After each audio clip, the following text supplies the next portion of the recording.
बिस्मिल्लाहिर्रहमानिर्रहीम। FSc biology part 2 chapter number 19 growth and development हमने आज स्टार्ट करना है।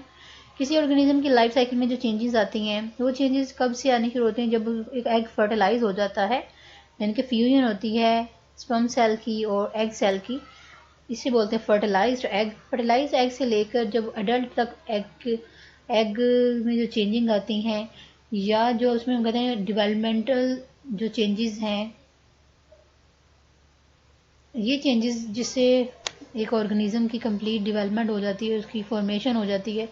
इन प्रोग्रेसिव चेंजेस को जिसमें कोई भी ऑर्गेनिज्म जो है जिसमें वो एम्ब्रियोनिक उसकी डेवलपमेंट होती है, इन प्रोग्रेसिव चेंजेस को जिसमें कोई भी ऑर्गेनिज्म जाता है जिसमें वो चेंजेस आती हैं उसमें, और वो एक एडल्ट ऑर्गेनिज्म बनने में, यानी कि फर्टिलाइज एग से जो एम्ब्रियोनिक डेवलपमेंट के दौरान उसमें चेंजिंग आती है और वो एक एडल्ट ऑर्गेनिज्म में चेंज हो जाता है, इसको हम बोलते हैं डेवलपमेंट। और ग्रोथ क्या होती है? ग्रोथ होती है किसी ऑर्गेनिज्म में वो चेंजेस जो कि इसके साइज में, जिसे इसका साइज जो है वो इंक्रीज कर जाता है और ऑर्गेनिज्म मिच्योर हो जाता है। इसके लिए हम बोलते हैं परमानेंट और इरिवर्सिबल इंक्रीज जो होता है उसके साइज में। इस चेंजेस को परमानेंट और irreversible increase in the size, जिसमें एक ऑर्गेनिज्म मिच्योर हो जाता है, इन चेंजेस को बोलते हैं हम ग्रोथ। अब ग्रोथ एंड डेवलपमेंट का प्रोसेस ना सिर्फ प्लांट्स में बल्कि एनिमल्स में भी होता है। पहले हम प्लांट्स में देखते हैं। प्लांट में जो ग्रोथ और डेवलपमेंट है इसमें कौन कौन से प्रोसेसेस होते हैं? इसमें सबसे पहले जो है that is a cell division होती है, ठीक है। उसके बाद जो है इलोंगेशन होती है, सेल इलोंगेट करते हैं और सेल जो है फिर डिफ्रेंशिएट होकर स्पेसिफिक कोई टिश्यू कोई ऑर्गन बना देते हैं, जिस तरह जाइलम, फ्लोइम या कोर्टेक्स का, जिस तरह हम कहते हैं ग्राउंड टिश्यूज, इसमें कोलनकाइमा, पैरेन्काइमा आ जाते हैं।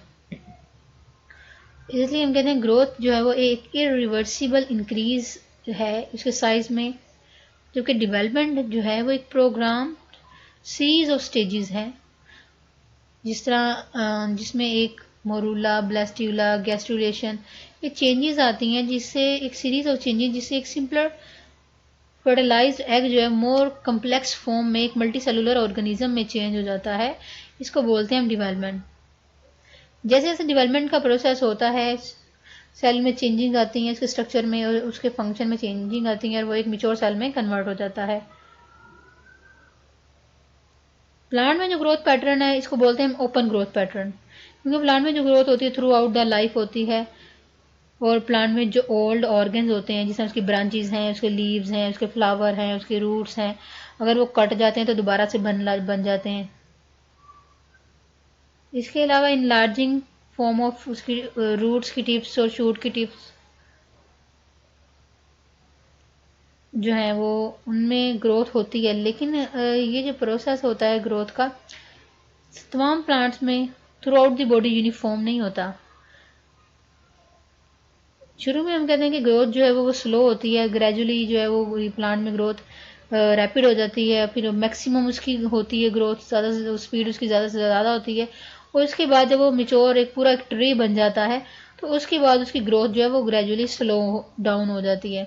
वास्कुलर प्लांट में जो ग्रोथ होती है वो उसकी असल में उसके स्पेसिफिक टिश्यूज होते हैं जिसे बोलते हैं meristematic tissues. Meristematic tissues plants में वो टिश्यूज होते हैं जो कि जिनमें एक्टिविटी होती है डिवीजन की, वो कॉन्टिन्यूसली डिवाइड करते हैं और न्यू सेल्स प्रोड्यूस करते हैं।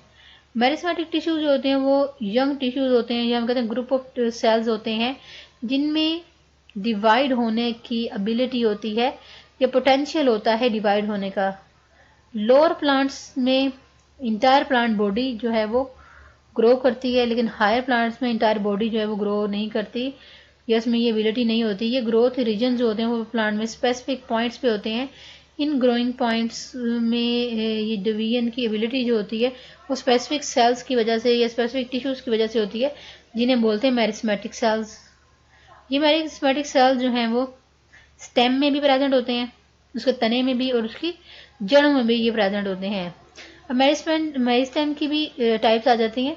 एपिकल मेरिस्टेम, एपिकल मेरिस्टेम जो वो होती हैं जो कि प्लांट्स की टिप्स में, उसके शूट्स में प्रेजेंट होते हैं, रूट की टिप में, शूट की टिप में प्रेजेंट होते हैं, और ये प्लांट्स की एक्सटेंशन करते हैं, यानी कि उसकी लेंथ में इजाफा करते हैं। और ये जो है लीफ, रूट और स्टेम के अपाइसिस, यानी कि अपाइसिस क्या होते हैं, एपिकल पार्ट, उसके ऊपर वाले हिस्से, यानी कि उसकी टिप्स पे जो ग्रोथ होती है, ये एपिकल सेल, ये मेरिस्टेम सेल जो कि उसके एपिकल रीजन में प्रेजेंट होते हैं, जो कि उसकी टिप्स में मेरिस्टेम सेल्स प्रेजेंट होते हैं, उस वजह से होती है। इसी वजह से हम कहते हैं ये सेल्स होते हैं जो कि रिस्पॉन्सिबल होते हैं कि वो नंबर ऑफ सेल्स को इंक्रीज करवाते हैं रूट की और स्टेम की टिप्स पे। इसी वजह से अगर रूट्स नीचे की तरफ ग्रो कर रही हैं तो एपिकल मेरिस्टेम की वजह से, और स्टेम अगर ऊपर की तरफ ग्रो कर रही है तो उसकी टिप पे जो है वो क्या होते हैं, एपिकल मेरिस्टेम सेल प्रेजेंट होते हैं। और इनका रोल जो होता है, इस ग्रोथ को हम बोलते हैं प्राइमरी ग्रोथ, जो उसकी लेंथ में इजाफा होता है, इसको हम बोलते हैं प्राइमरी ग्रोथ। दूसरा आ जाता है inter calorie meristem. Inter calorie meristem जो है वो, ये असल में एपिकल मेरिस्टेम ही होती है। ये प्लांट एक टाइनी प्लांट होता है, तो यही एपिकल मेरिस्टेम जो है वो सेपरेट हो जाती है उसके एपेक्स से परमानेंटली, और ये जो है प्रेजेंट, अभी जब ये सेपरेट हो जाती है तो उसके बाद ये प्रेजेंट कहाँ पे होती है, नोड और इंटर नोड्स के दरमियान बेसिस पे, इंटर नोड्स की बेसिस पे प्रेजेंट होती है। और इसका फंक्शन क्या होता है, इसका फंक्शन ये होता है कि न्यू लीव्स और फ्लावर्स, जो प्लांट्स में जो लीव्स बनते हैं, जो फ्लावर बनते हैं, वो असल में इंटरनोड्स में, जो इंटरनोड की बेसिस पे जो इंटर कैलरी मेरिस्टेम प्रेजेंट होती है, उसी वजह से होती है। और ये जो है मोस्टली टेम्परेरी इन नेचर होते हैं। अब पेपर में क्वेश्चन आप लोगों का ये आता है, what is the difference between the apical meristem और इंटर कैलरी मेरिस्टेम। तो एपिकल मेरिस्टेम की वजह से उसकी लेंथ में इजाफा होता है, इंटर कैलरी मेरिस्टेम की वजह से जिसकी इंटर नोड्स पे प्रेजेंट होते हैं। असल में इंटर नोड होता क्या है, पहले तो आपको ये बताना चाहिए कि नोड क्या होता है। कोई भी स्टेम है उसमें जो नोड, वो स्ट्रक्चर होते हैं जिससे नई कोई लीफ बनना है, कोई ब्रांच बननी है, वो नोड होता है। तो एक नोड से लेकर दूसरी नोड तक के डिस्टेंस को बोलते हैं इंटर नोड। तो इंटर नोड की बेस पे जो है वो ये सिचुएटेड होते हैं, ये प्रेजेंट होते हैं, और ये फ्लावर और लीव्स बनाते हैं। उसके बाद आता है लेटरल मेरिस्टेम। लेटरल मेरिस्टेम जो है ये सिलेंडर की फॉर्म में, यानी कि पूरा एक हमारे पास प्लांट है, उसकी अगर हम उसका सेक्शन इस तरीके से काट लेंगे तो इंटरनली पूरा उसका सिलेंडर होगा सेल्स का। ये मोस्टली प्रेजेंट डाइकोट्स में और जिम्नोस्पर्म में प्रेजेंट होते हैं लेटरल मेरिस्टेम। वास्कुलर और कोक कैम्बियम इसकी एग्जांपल है, वास्कुलर कैम्बियम और कोक कैम्बियम। कैम्बियम टिश्यूज क्या होते हैं जो कि डिवाइड करते हैं, और इससे असल में ये सेल्स जो होते हैं ये प्लांट की थिकनेस में इजाफा करते हैं, जिसकी वजह से ट्री मोटे होते हैं। इसीलिए मोनोकोट्स में लेटरल मेरिस्टेम नहीं प्रेजेंट होते। इनका रोल क्या होता है, डायामीटर में, उसकी विड्थ में इजाफा करवाना, रूट्स की विड्थ में, स्टेम की विड्थ में, ये सेकेंडरी ग्रोथ करवाते हैं। और डिटर्मिनेट हम कहते हैं, ये जो है वो डिटर्मिनेट होते हैं। और डिटर्मिनेट ग्रोथ क्या होती है, जिसमें कोई भी पार्ट जो है वो सर्टेन साइज तक ग्रोथ करता हुआ स्टॉप कर जाता है।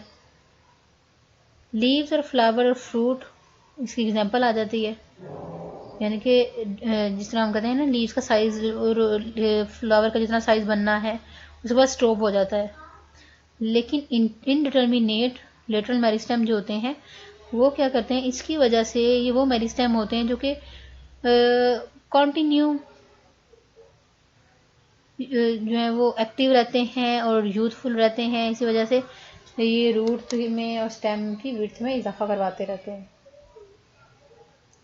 उसके बाद आ जाता है टाइप्स ऑफ ग्रोथ। प्लांट में ग्रोथ की दो टाइप्स हैं, प्राइमरी ग्रोथ और सेकेंडरी ग्रोथ। प्राइमरी ग्रोथ वो है जिसकी वजह से प्लांट की लेंथ में इजाफा होता है, जिसे हम बोलते हैं एपिकल मेरिस्टेम। एपिकल मेरिस्टेम असल में वो सेल्स होते हैं जो कि उसकी लेंथ में इजाफा करवाते हैं। सेकेंडरी ग्रोथ जिसकी वजह से जिसमें सेकेंडरी टिश्यूज जो हैं, सेकेंडरी ग्रोथ जो है वो सेकेंडरी टिश्यूज होते हैं, और ये टिश्यूज ऐसे ऐड होते हैं बाय द इंटरकैलरी और वास्कुलर कैम्बियम की वजह से, जिसकी वजह से प्लांट में सेकेंडरी ग्रोथ होती है, उसकी थिकनेस में इजाफा होता है। अब इसमें फेजेस कौन कौन सी हैं जो ग्रोथ करवाती हैं। मल्टीसेलुलर प्लांट्स में 4 फेजेस हैं। सबसे पहले होती है सेल डिवाइड करता है, फिर उसमें इलोंगेशन होती है, फिर सेल मेच्योरेशन होती है, फिर डिफ्रेंशिएट होकर वो स्पेसिफिक स्ट्रक्चर बना देता है। ड्यूरिंग द सेल डिवीजन में क्या होता है, सेल का नंबर जो है वो इंक्रीज करता है, यानी कि माइटोसिस होती है सेल में, एक सेल से दो से चार सेल्स बनते हैं। और ये होता कहाँ पे है सेल डिवीजन का प्रोसेस? टिप्स पे, रूट की टिप पे, शूट की टिप पे होता है, जिसमें सेल बहुत स्मॉल साइज के होते हैं और गोल, इसमें न्यूक्लियाई होते हैं वो गोल होते हैं, और न्यूक्लियाई जो है वो सेंटर में प्रेजेंट होते हैं साइटोप्लाज्म के, और इसमें वैक्यूल प्रेजेंट नहीं होता, नॉन वैक्यूलेटेड सेल्स होते हैं। कौन से सेल्स हैं ये? टिप के, रूट टिप और शूट की टिप पे सेल्स होते हैं, जो कि स्मॉलर सेल्स होते हैं, स्फेरिकल होते हैं, और इनमें साइटोप्लाज्म जो है, साइटोप्लाज्म के सेंटर में स्फेरिकल न्यूक्लियस होता है, और इसमें वैक्यूल प्रेजेंट नहीं होता। सेल डिवीजन के रिजल्ट में क्या होता है? जो नए डॉटर सेल्स प्रोड्यूस होते हैं वो साइज में इनलार्ज करते हैं, और इनके साइटोप्लाज्म और सेल फाइल मटेरियल जो है इसी जोन में बनना शुरू हो जाता है। उसके बाद अपेक्स, रूट और शूट अपेक्स के कुछ डिस्टेंस पे सेल जो है वो इलोंगेट करना शुरू हो जाते हैं, और ये सेल्स जो है फ्यू मिलीमीटर इन लेंथ, यानी कि इनका साइज जो है मिलीमीटर में होता है। इलोंगेशन के दौरान इनका वॉल्यूम जो है वो इंक्रीज होता है। वॉल्यूम कैसे इंक्रीज करवाएंगे? पहले ये वाटर की एब्जॉर्प्शन करते हैं, फिर जो वाटर अपटेक करने के बाद इनका अपना साइज जो है वो 150 फोल्ड जो है वो इलोंगेट करवा सकते हैं। इसी वजह से इनकी इलास्टिसिटी, कहते हैं प्लास्टिसिटी जो होती है सेल वॉल की, वो इंक्रीज होती है, जो उसे फटने नहीं देती। वो सेल वॉल जो है वो प्रेशर रिड्यूस करती है। इसके अलावा इनमें न्यू साइटोप्लाज्म और सेल वॉल मटेरियल जो है उसकी फॉर्मेशन होती है। मेचुरेशन के दौरान जो फाइनल साइज है सेल का वो अटेन हो जाता है, सेल फाइनल साइज अटेन कर लेता है, और इसके अलावा जो सेल का मटेरियल रिक्वायर है जिसमें पित्त है, सेल जो है वो डेवलप कर लेता है पित्त, कॉर्टेक्स और कुछ और टिश्यूज जो है वो उसकी डेवलपमेंट हो जाती है। कुछ सेल उनके फर्दर इलोंगेट जो है वो नहीं करते, और कुछ सेल जो है इलोंगेट करते हैं, जिस तरह फाइबर्स और ट्रैकेट्स जो हैं। उसके बाद इनलार्ज सेल, जितना उसने इनलार्ज होना है वो प्रोसेस स्टॉप हो जाता है, मजीद वो इनलार्ज नहीं होती अपने साइज में, और उसमें डिफ्रेंशिएशन होनी शुरू हो जाती है, डिफ्रेंशिएशन स्टार्ट हो जाती है, और डिफ्रेंशिएशन के दौरान सेल की वॉल जो है वो थिक हो जाती है, और बहुत सी सेल्स और टिश्यूज जो हैं वो उनमें पिट की फॉर्मेशन होती है। पिट जो होते हैं वो गड़े होते हैं, सुराख होते हैं, खाली जगह होती हैं, वो अपीयर होनी शुरू हो जाती हैं सेल्स में।